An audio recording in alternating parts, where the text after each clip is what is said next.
Dans un monde où les relations semblent parfois éphémères et superficielles, il est essentiel de savoir distinguer celles qui enrichissent notre vie de celles qui nous freinent. Les liens que nous tissons peuvent soit nous élever vers nos plus hautes aspirations, soit nous entraîner loin de nos valeurs fondamentales. Imaginez un instant que vous avez le pouvoir de déchiffrer les intentions cachées derrière chaque sourire, de reconnaître les gestes sincères et de démasquer ceux qui, consciemment ou non, minent votre énergie et troublent votre tranquillité d'esprit. C'est exactement ce que nous allons explorer aujourd'hui sur Sagesse en évolution. La sagesse stoïque, transmise par des penseurs intemporels tels que Marc Aurèle, Sénèque et Épictète, offre des perspectives claires et puissantes sur la manière de naviguer dans la complexité des relations humaines. Dès les premiers instants de cette vidéo, nous nous aventurerons dans un voyage introspectif pour examiner comment notre cercle social influence notre développement personnel, notre paix intérieure et notre quête d'une vie vertueuse. Les premières secondes de ce partage ne sont pas simplement une introduction. Elles représentent une invitation à plonger profondément dans la compréhension de soi et des autres. Pourquoi certaines relations nous laissent-elles inspirer et motivés, tandis que d'autres semblent drainer notre énergie et nous éloigner de nos aspirations? Il ne s'agit pas seulement de savoir si les gens autour de nous sont bons ou mauvais, mais de comprendre s'ils soutiennent notre croissance ou s'ils nous maintiennent dans un état de stagnation. Sénèque, l'un des maîtres du stoïcisme, nous rappelle que nous devons nous associer à ceux qui nous rendent meilleurs. Mais comment identifier ces personnes? Comment détecter les signes subtils qui révèlent si quelqu'un a vraiment nos intérêts à cœur? Voilà ce que nous allons découvrir ensemble. Cette vidéo est un guide pratique pour tous ceux qui cherchent à créer des liens plus profonds, plus authentiques et plus bénéfiques. C'est un voyage qui, je vous le promets, transformera la manière dont vous percevez les interactions qui jalonnent votre quotidien. Alors, prenez un moment pour réfléchir aux personnes qui composent votre vie. Amis, collègues, membres de votre famille. Chaque interaction, chaque conversation, chaque échange partagé contribue à la personne que vous devenez. Cette vidéo vous aidera à identifier ces contributions, à distinguer celles qui nourrissent votre esprit de celles qui pèsent sur votre cœur. Grâce aux principes stoïques, vous découvrirez comment affiner votre perception des autres, reconnaître les amitiés sincères et repenser les relations qui ne correspondent plus à vos valeurs. Restez avec nous pour percer ces mystères et découvrir comment l'application de la sagesse stoïque peut transformer votre manière de choisir et de cultiver vos relations. Si vous cherchez à créer une vie riche en connexions authentiques et en paix intérieure, Sagesse en évolution est l'endroit où il faut être. Ensemble, nous tracerons un chemin qui allie sagesse antique et défis contemporains pour vous aider à vivre en accord avec ce que vous chérissez vraiment. Accrochez-vous bien, car ce voyage commence ici et vous ne voudrez pas en manquer une seconde. Restez avec nous, car ce que vous allez entendre pourrait bien changer votre façon de voir les gens qui vous entourent et surtout la manière dont vous interagissez avec eux. 1. L'impact des relations sur notre croissance. Lorsque nous entendons l'adage « vous êtes la moyenne des 5 personnes avec lesquelles vous passez le plus de temps », il peut sembler simpliste, presque banal. Cependant, en y regardant de plus près, nous comprenons à quel point cette idée est profondément enracinée dans la réalité humaine. Les relations que nous entretenons façonnent notre manière de percevoir le monde, d'agir face aux défis et de définir nos propres valeurs. C'est une notion que le philosophe stoïcien Sénèque a défendue avec ferveur lorsqu'il exhortait à s'associer à ceux qui vous rendront meilleurs. Mais qu'est-ce que cela signifie réellement dans notre vie quotidienne et comment pouvons-nous appliquer cette sagesse ancienne à notre époque moderne? Prenons un moment pour réfléchir à notre cercle social. Imaginons une personne qui passe la plupart de son temps avec des individus qui se plaignent constamment, qui évitent les responsabilités ou qui traitent chaque échec comme une catastrophe insurmontable. Il est presque inévitable que cette personne, même dotée d'une forte volonté au départ, finisse par absorber un peu de cette négativité. C'est comme vivre dans une pièce où l'air est vicié. Même si vous entrez avec une respiration pure, au fil du temps, cet air stagnant influence vos propres inspirations et expirations. À l'inverse, Être entouré de gens qui voient les défis comme des opportunités, qui accueillent le changement avec courage et qui adoptent l'honnêteté comme ligne de conduite nourrit notre propre capacité à voir les choses sous un jour similaire. Le stoïcisme, à travers des penseurs comme Marc Aurèle et Épictète, nous enseigne que notre bien-être dépend en grande partie de ce que nous laissons influencer nos pensées et notre comportement. Passer du temps avec des personnes honnêtes et courageuses a un impact profond sur notre façon de réagir aux obstacles. Par exemple, imaginez que vous ayez un ami qui, malgré les revers professionnels, maintient toujours une perspective équilibrée et réfléchie. Plutôt que de se laisser abattre, il utilise chaque revers comme une leçon, une étape vers la croissance. En l'observant, il devient plus facile de voir nos propres difficultés non pas comme des murs infranchissables, mais comme des portes qui demandent simplement un peu plus d'effort pour être ouvertes. S'entourer de telles personnes crée un effet d'entraînement. Lorsque nous partageons des conversations profondes avec des amis qui valorisent la vérité, nous nous sentons encouragés à être également sincères. Lorsque nous passons du temps avec ceux qui n'ont pas peur de prendre des décisions audacieuses, nous nous trouvons plus enclins à repousser nos propres limites. Ces interactions régulières laissent des empreintes sur notre caractère, et comme une rivière qui sculpte la roche au fil du temps, nos comportements et notre vision du monde sont façonnés par ces influences constantes. Prenons un autre exemple. Pensez à une personne qui s'entoure de collègues ambitieux et positifs, dont l'éthique de travail est irréprochable. Chaque jour, elle est témoin d'actions qui mettent en valeur le dévouement, la persévérance et l'intégrité. Peu à peu, cette exposition l'encourage à adopter les mêmes habitudes, non par obligation, mais par inspiration. Cette personne se trouve motivée à rester tard au bureau pour améliorer un projet ou à investir du temps dans le développement de nouvelles compétences. Tout cela ne se produit pas dans un vide. Cela découle directement de l'énergie et de l'engagement qu'elle voit et ressent autour d'elle. Cependant, il est tout aussi important de reconnaître l'impact des relations négatives. Le stoïcisme ne nous pousse pas à couper brutalement les liens avec toutes les personnes qui ne sont pas parfaites. Au contraire, il nous encourage à être conscients et intentionnels quant à la manière dont nous interagissons avec elles. Si un ami est souvent pessimiste ou impulsif, nous devons être attentifs à ne pas laisser cette attitude influencer notre propre comportement. Sénèque aurait dit que tout comme un feu dévore du bois pour alimenter ses flammes, nous devons chercher à transformer l'énergie des interactions négatives en occasion de pratiquer la patience et la tolérance, tout en restant fidèles à nos principes. Il est également essentiel de reconnaître que cultiver des relations positives nécessite de l'effort et de l'intention. Trouver des personnes qui incarnent des valeurs stoïques telles que la tempérance, la sagesse et le courage n'est pas toujours facile. C'est un processus de sélection active où l'on doit parfois revoir ses amitiés et être prêt à établir des limites. Par exemple, si un collègue est constamment impliqué dans des commérages ou des actions déloyales, nous devons décider de la meilleure manière de protéger notre tranquillité d'esprit sans alimenter la négativité. Marc Aurèle a souvent écrit sur l'importance de se rappeler que nous pouvons choisir nos réponses et que nous ne devons pas être influencés par les comportements extérieurs.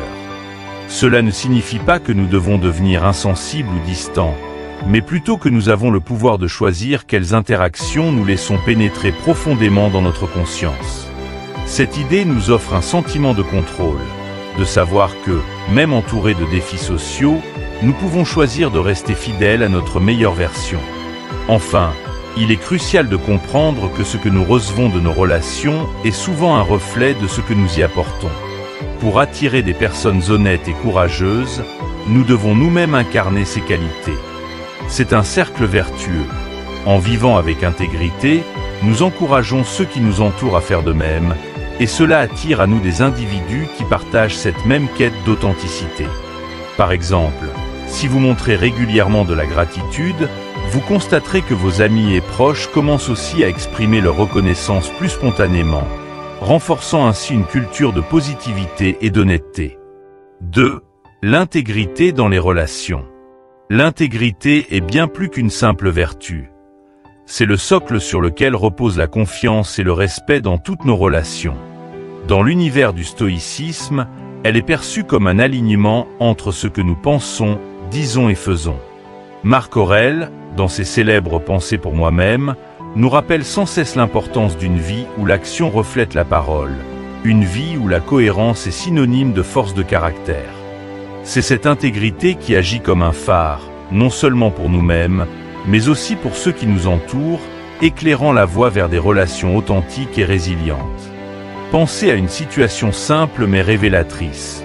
Un collègue promet de vous aider sur un projet difficile, mais lorsque le moment arrive, il trouve une excuse et se désengage. Au-delà de l'inconfort pratique que cela engendre, il y a un impact psychologique et émotionnel plus profond. La prochaine fois qu'il promettra son aide, votre instinct sera de douter, de vous protéger d'une nouvelle déception.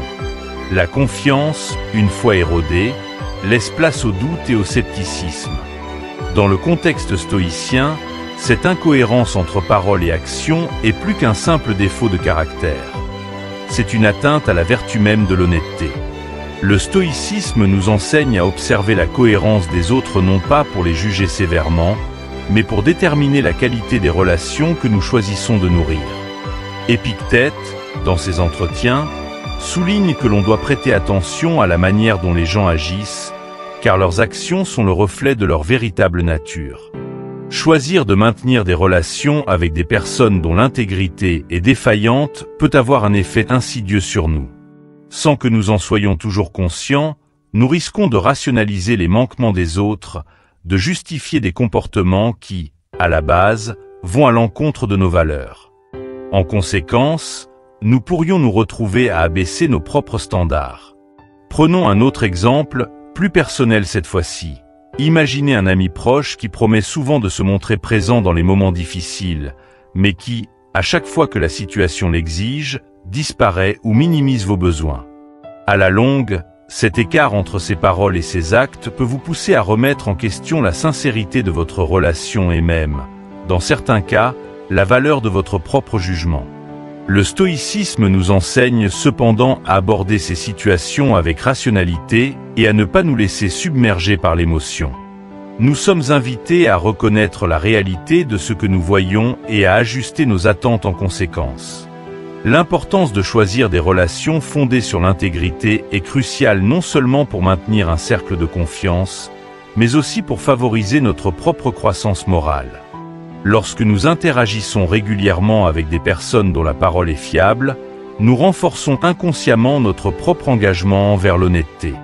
Le stoïcisme, en tant que philosophie pratique, soutient que la vertu est contagieuse.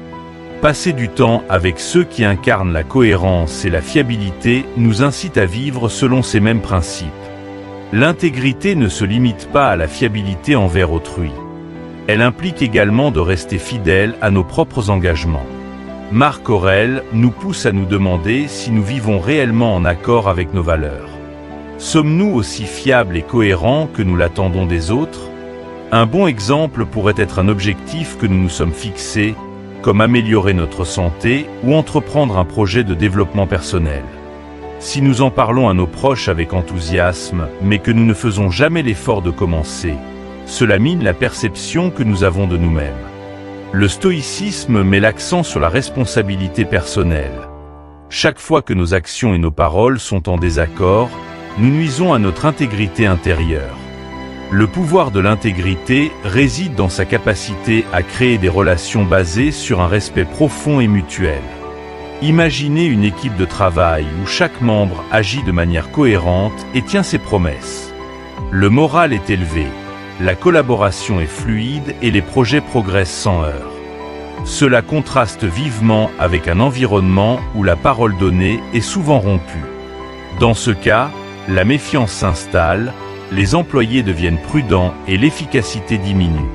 Le stoïcisme nous enseigne que l'intégrité collective peut transformer non seulement des relations individuelles, mais aussi l'ensemble d'une communauté ou d'une organisation. Cependant, il est inévitable de rencontrer des personnes dont les actions trahissent un manque d'intégrité. Comment le stoïcien gère-t-il ces situations? D'abord, avec compréhension et empathie. Marc Aurèle nous rappelle que chacun lutte avec ses propres défis et que l'incohérence chez les autres peut parfois être le reflet de leurs luttes intérieures plutôt que d'une intention malveillante. Cela ne signifie pas que nous devons excuser ou ignorer ces comportements, mais plutôt que nous devons les voir avec un œil clair et rationnel, et non avec amertume. Si quelqu'un nous déçoit régulièrement, le stoïcisme nous suggère de reconsidérer la place que nous accordons à cette personne dans notre vie tout en restant nous-mêmes fidèles à nos valeurs d'honnêteté et de bienveillance. Enfin, l'intégrité dans nos relations exige que nous soyons aussi exigeants envers nous-mêmes qu'envers les autres. Se demander régulièrement « Suis-je en train de vivre selon ce que je prêche ?» est une pratique stoïque essentielle. Par exemple, si nous encourageons nos enfants ou nos amis à être courageux, honnêtes et loyaux, nous devons nous assurer que nos propres actions témoignent de ces qualités. L'effet miroir est puissant. Lorsque nos proches voient que nous incarnons les valeurs que nous prônons, cela crée un climat de confiance et de respect durable. Il est important de reconnaître que l'intégrité est plus qu'une vertu individuelle. C'est un pilier fondamental qui soutient l'architecture de toutes nos relations. Elle influence non seulement la manière dont nous interagissons avec les autres, mais aussi la qualité de la confiance et du respect mutuel qui découlent de ces interactions. 3. L'importance de la vérité et de la transparence. La vérité et la transparence ne sont pas seulement des concepts nobles. Ce sont les fondements sur lesquels reposent toutes les relations humaines solides. L'absence de ces valeurs peut rapidement éroder la confiance, créant une fissure qui, avec le temps, s'élargit et finit par détruire le lien. Le stoïcisme, avec sa sagesse intemporelle, place la vérité au centre de l'existence vertueuse. Sénèque, par exemple, écrivait que la vérité est la base de toute amitié durable. C'est parce que la vérité agit comme un ciment, solidifiant la relation et lui permettant de résister aux épreuves du temps et aux aléas de la vie. Imaginez que vous découvriez que l'un de vos amis les plus proches vous a menti à propos d'un sujet important, même de manière subtile. La première réaction est souvent la surprise, suivie d'un mélange d'incrédulité et de déception. Cette première fissure dans la confiance s'élargit à mesure que la méfiance s'installe, transformant des moments autrefois sincères en interrogations. Que cache-t-il d'autre? Puis-je encore lui faire confiance? Cette fragilité, même lorsqu'elle n'est pas exprimée à voix haute, change la dynamique de la relation. C'est précisément ce que Sénèque redoutait lorsqu'il disait que la malhonnêteté est le poison des relations. Le stoïcisme nous enseigne que la paix intérieure dépend de notre engagement envers la vérité, tant envers nous-mêmes qu'envers les autres. Épictète, dans ses entretiens, rappelle que la sincérité n'est pas seulement un choix éthique, mais une condition essentielle pour une vie sereine. Lorsque nous mentons ou que nous choisissons de dissimuler la vérité, nous créons un décalage entre notre perception et la réalité. Cette dissonance interne peut mener à une forme d'anxiété, car nous vivons dans la crainte constante d'être démasqués ou d'avoir à maintenir une façade incohérente. C'est pourquoi Épictète encourage la pratique de la transparence comme un acte libérateur. Être honnête, c'est vivre sans masque ni peur. Dans la vie courante, la transparence a des implications profondes. Prenons l'exemple d'une relation de travail. Un manager qui choisit de cacher des informations critiques à son équipe pour éviter le conflit peut, à court terme, maintenir une illusion de paix. Cependant, lorsque la vérité éclate, les répercussions sont souvent bien plus lourdes. La confiance envers ce manager est compromise, et il devient difficile pour l'équipe de croire en ses paroles à l'avenir. En revanche, un manager qui adopte la transparence, même dans les moments difficiles, envoie un message clair. Je vous respecte assez pour vous dire la vérité. Cette attitude, bien que parfois inconfortable, renforce le respect mutuel et solidifie la cohésion de l'équipe. La transparence n'est pas uniquement une vertu que nous devons attendre des autres. C'est aussi un engagement personnel à être honnête dans toutes nos interactions. Prenons le cas des relations amoureuses. Lorsqu'un partenaire choisit de taire un aspect important de sa vie par peur de blesser l'autre, il peut croire agir pour protéger la relation. Cependant, cette omission mine la confiance sur laquelle la relation est construite. Les non-dits peuvent être perçus comme des mensonges déguisés, et lorsqu'ils refont surface, ils portent souvent plus de dommages que la vérité initiale. Vivre de manière transparente demande du courage, car cela signifie affronter le regard et le jugement des autres, mais c'est aussi la voie vers une relation plus authentique et solide. L'authenticité, un corollaire de la vérité, joue également un rôle clé dans la qualité des relations. Cultiver l'authenticité commence par la connaissance de soi et le courage d'être vulnérable. Être authentique, c'est accepter ses imperfections et ne pas craindre de les montrer. Trop souvent, nous nous cachons derrière des masques, prétendant être ce que nous pensons que les autres veulent voir. Cependant, cela nous empêche de développer des connexions profondes et significatives. Comme le souligne le stoïcisme, la paix véritable ne peut exister sans l'acceptation de qui nous sommes vraiment. En nous présentant tels que nous sommes, nous offrons aux autres la possibilité de nous voir et de nous accepter pour ce que nous sommes, et non pour une image fabriquée. Le stoïcisme nous enseigne que la vérité et la transparence sont des formes de respect, tant envers nous-mêmes qu'envers les autres. Lorsque nous disons la vérité, même lorsque cela est difficile, nous prouvons que nous valorisons la relation au-delà de l'apparence ou de la facilité immédiate. Ce choix peut renforcer les relations, car il démontre que nous avons la force de privilégier l'honnêteté sur le confort.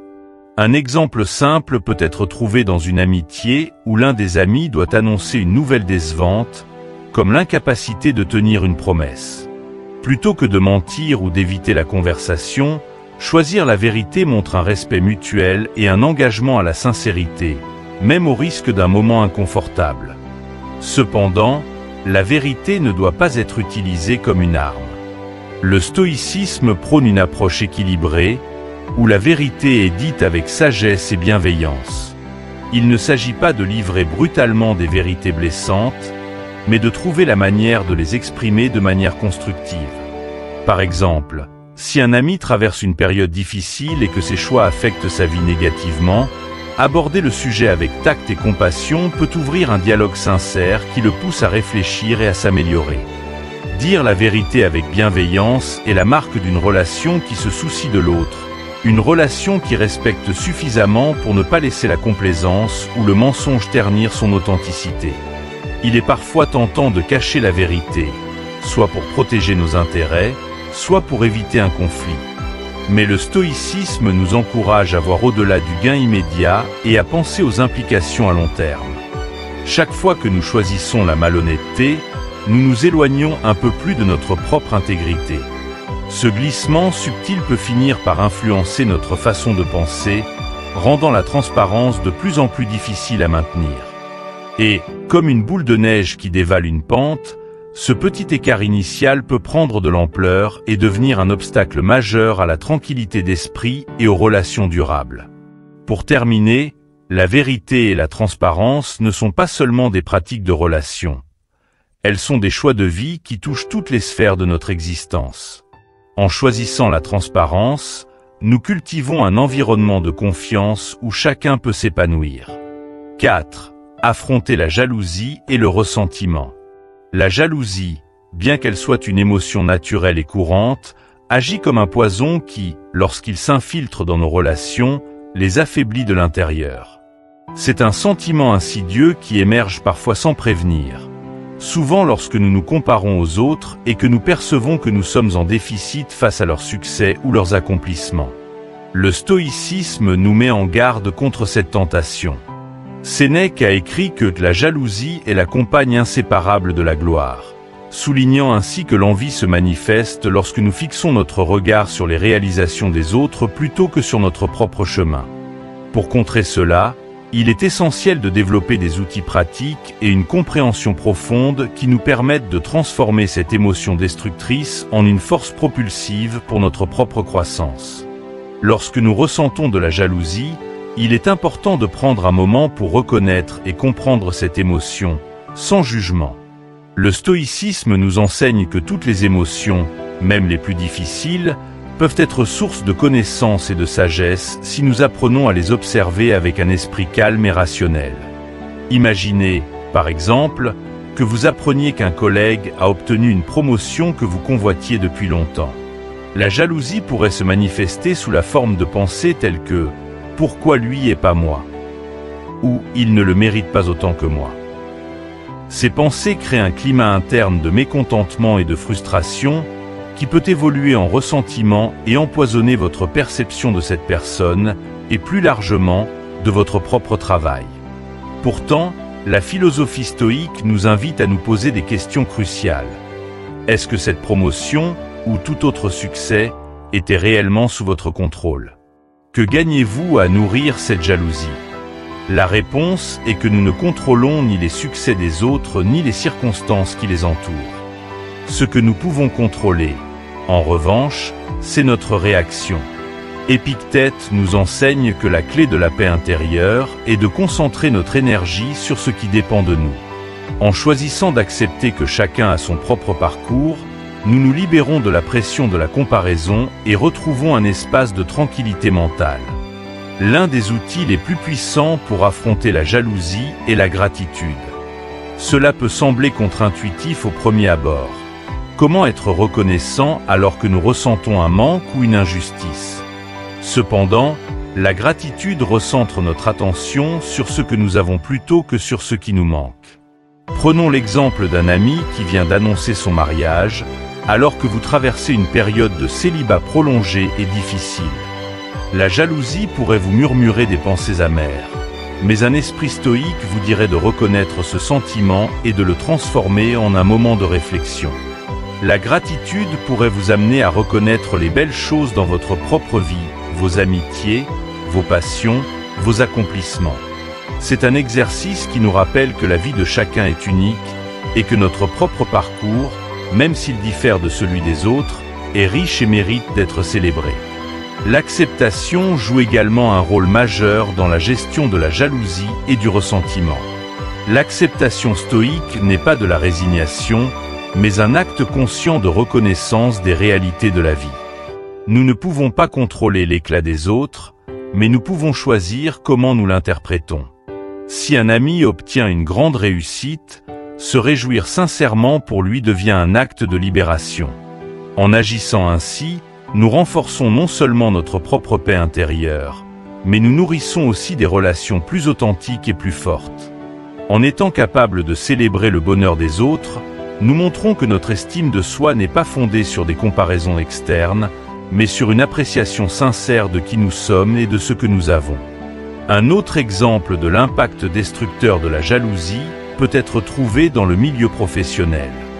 Supposons qu'un membre de votre équipe reçoive des éloges répétés pour son travail. Si la jalousie s'installe, elle peut nuire à l'harmonie de l'équipe et créer des tensions sous-jacentes. Mais si, à la place, vous utilisez cette situation pour observer ce que cette personne fait bien et pour apprendre de ses méthodes, alors cette émotion, initialement perçue comme négative, devient une occasion de croissance personnelle. Épictète dirait qu'il s'agit là d'un exemple de « tourner les obstacles en opportunités », transformant ce qui pourrait vous nuire en un instrument d'amélioration de soi. Le ressentiment, quant à lui, est une forme plus enracinée et plus amère de la jalousie. Là où la jalousie peut surgir et disparaître rapidement, le ressentiment s'installe et prend racine, contaminant notre regard sur le monde. Vivre avec du ressentiment, c'est porter un poids constant qui affecte notre bien-être et nos relations. Imaginez un ami proche qui a réussi dans un domaine où vous avez échoué.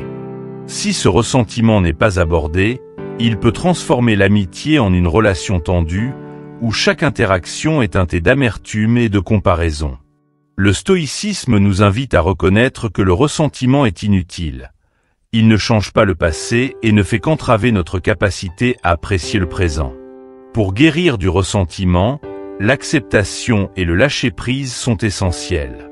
Marc Aurèle nous encourage à reconnaître que la vie est faite de cycles où certains brillent pendant que d'autres attendent leur tour. Si nous sommes en mesure de voir la réussite des autres non pas comme une diminution de notre propre valeur, mais comme une preuve des possibilités que la vie offre, nous nous libérons des chaînes de l'envie. Cet état d'esprit ne se construit pas en un jour, mais il peut être cultivé par une pratique régulière de la gratitude et de l'autoréflexion. 5. Évitez la flatterie manipulatrice. La flatterie, lorsqu'elle est utilisée pour manipuler ou obtenir quelque chose en retour, peut sembler inoffensive à première vue, mais elle dissimule une réalité bien plus sombre. Elle crée une illusion de bienveillance tout en dissimulant des intentions égoïstes. Les stoïques, défenseurs de l'authenticité et de l'honnêteté, ont mis en garde contre cette forme de tromperie subtile qui sape la confiance et dénature les relations. Pour qu'une relation soit authentique et digne de confiance, elle doit être exempte de toute forme de manipulation. La flatterie manipulatrice s'oppose à cette idée en transformant les interactions sincères en un jeu de pouvoir et de contrôle.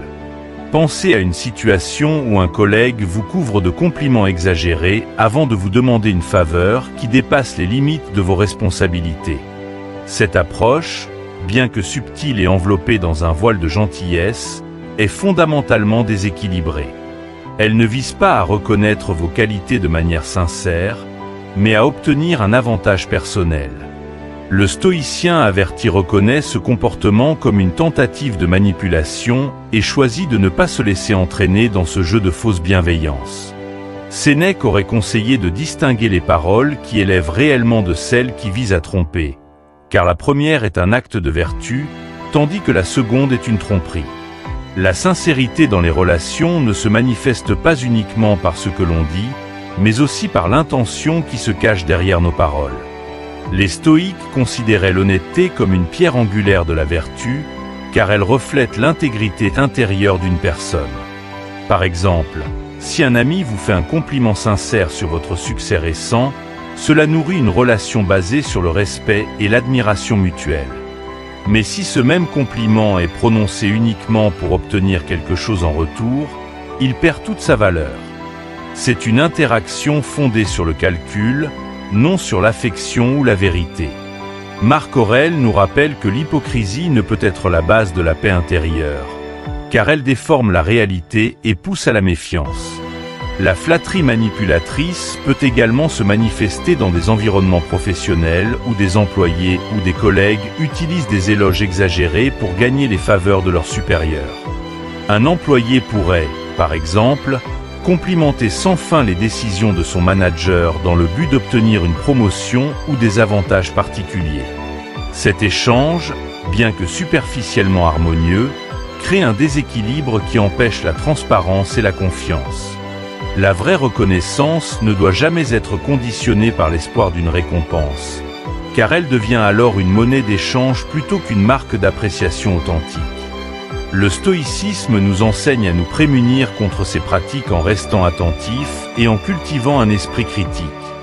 Cela signifie ne pas accepter aveuglément tous les compliments, mais les analyser à la lumière de la sincérité et de l'intention. Par exemple, si l'on reçoit une louange inattendue et que, quelques minutes plus tard, la personne qui l'a faite demande une faveur ou un service, c'est un indicateur clair que la flatterie était une préparation à une demande. Le stoïcien, conscient de cette dynamique, choisit de répondre avec prudence, sans pour autant tomber dans le cynisme. Il sait que tout compliment n'est pas manipulateur, mais il est suffisamment éveillé pour reconnaître ceux qui le sont. En étant attentif à la flatterie manipulatrice, nous évitons de nous laisser entraîner dans des relations où les interactions ne sont pas basées sur l'honnêteté. Ces relations peuvent rapidement devenir toxiques, car elles créent un environnement où les personnes ne savent plus à qui faire confiance. Dans un tel climat, chacun se méfie des motivations des autres et la coopération s'effrite. Le stoïcisme préconise l'intégrité comme une réponse à cette incertitude.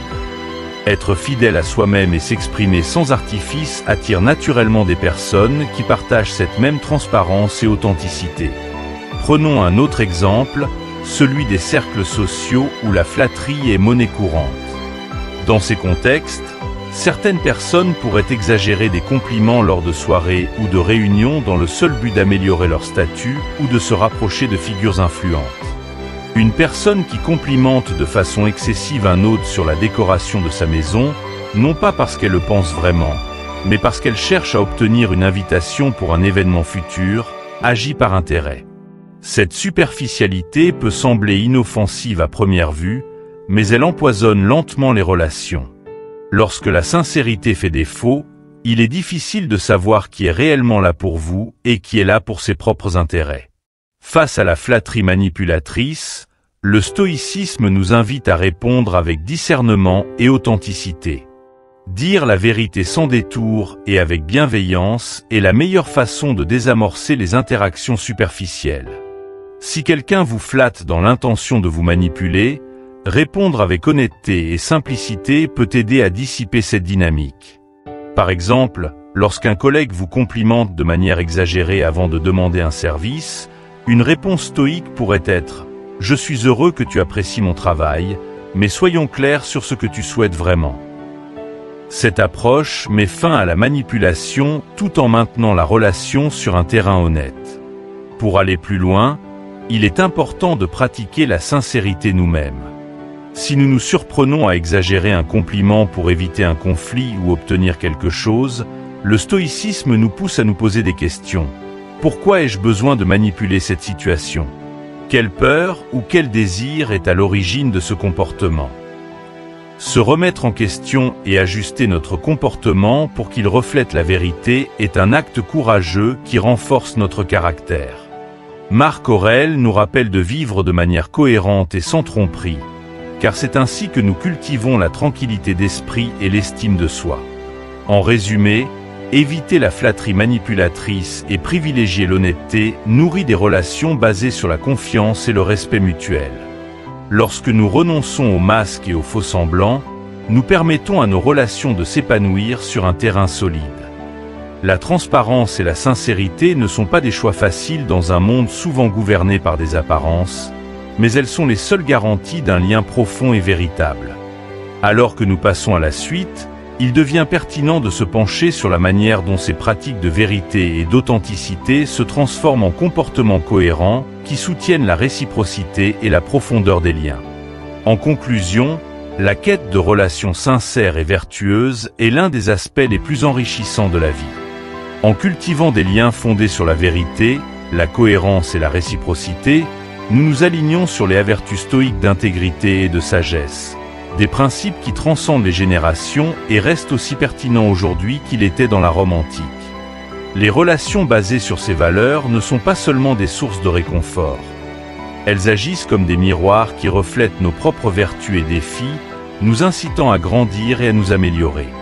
Lorsque nous choisissons délibérément de nous entourer de personnes qui inspirent et élèvent, nous renforçons non seulement notre propre caractère, mais aussi celui de notre entourage. Chaque geste authentique, chaque mot sincère contribue à bâtir un cercle vertueux où chacun est encouragé à être la meilleure version de lui-même. La véritable force réside dans l'élévation mutuelle et le soutien sincère. Ce type de relation crée un environnement où la jalousie et le ressentiment n'ont pas leur place, car chaque personne se réjouit du succès de l'autre comme d'une victoire partagée. Le stoïcisme, avec sa philosophie de l'acceptation et de l'effort constant vers la vertu, nous rappelle que la paix intérieure ne peut être atteinte qu'en vivant en harmonie avec nos valeurs. Les relations qui reposent sur la transparence et l'intégrité nous permettent d'évoluer dans un espace de confiance et de respect. Lorsque nous sommes fidèles à nous-mêmes et que nous nous entourons de personnes qui partagent cette même dévotion à la vérité, nous créons une fondation solide où les défis peuvent être affrontés ensemble et les succès célébrés en commun. Il est important de se souvenir que cultiver ces relations exige un engagement de chaque instant. La sincérité doit être pratiquée non seulement dans nos paroles, mais aussi dans nos actes.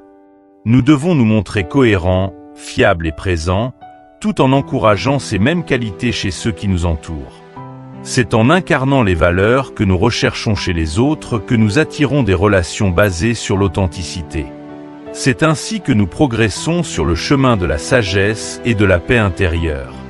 En avançant ensemble, animés par ces principes, nous devenons des exemples vivants de ce que signifie vivre avec intégrité et courage.